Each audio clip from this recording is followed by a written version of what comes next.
அன்பு செலுத்தக்கூடிய ஒரு அற்புதமான ஒரு பண்பை கலாச்சாரத்தை நம் முன்னோர்கள் நமக்கு கற்றுக் கொடுத்திருக்காங்க. அப்படிதானா?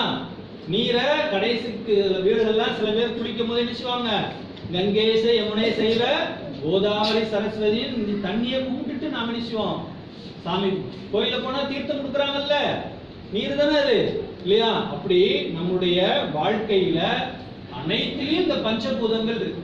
காற்று, நிலம், நீர். ஒரு வீடு கிட்ட போறோம்னா பூமி பூஜை செய்யறோம்ல, என்ன அந்த பூமி தாய்க்கு நாம நன்றி சொல்றது தான் இந்த பூமி பூஜை அப்படி சொல்லுவாங்க, வாஸ்து பூஜை அப்படி சொல்லுவாங்க.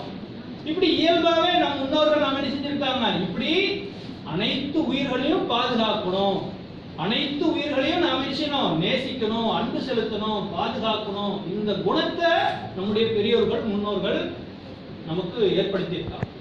துரதிஷ்டம் இப்ப காலப்போக்கில் நாம என்ன செய்யறோம், இத கொஞ்சம் கொஞ்சமா மனிதர்களே நாம அழிச்சுக்கிட்டோம். மொத்த இந்த உலகத்துல 84 லட்சம் உயிரினங்கள் இருக்குன்னு சொல்றாங்க. எத்தனை? 84 லட்சம் உயிரினங்கள் இருக்கு. ஆனா மற்ற உயிரினங்கள்லாம் பார்த்தோம்னு சொன்னா ஒண்ணுக்கு ஒண்ணு உதவிகரமா இருக்கும். ஒண்ணுக்கு ஒண்ணு எப்படி இருக்கும், உதவிகரமா இருக்கும். ஆனா மனுஷன் மட்டும் என்ன செய்யறான், எல்லா படைப்புகளும் என்னுடைய சௌரியத்திற்காக, என்னுடைய ஆனந்தத்துக்காக, என்னுடைய சுயநலத்துக்காக நாம நினைச்சிருக்கிறோம், எல்லாத்தையும் சூறையாடும். அது மலையா இருக்கலாம், மணலா இருக்கலாம் இல்லையா, அனைத்து இயற்கையும் நாம் நினைச்சிரோம் சூறையாடும்.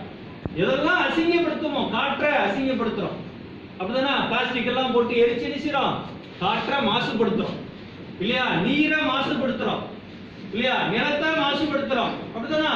எல்லாத்தையும் இந்த மனிதன் என்ன செஞ்சிட்டு இருக்கான், அவ்வளத்தையும் அசிங்கப்படுத்துறதுனால இன்னைக்கு மனிதனுடைய ஆயுள் காலம் குறைஞ்சுக்கிட்டே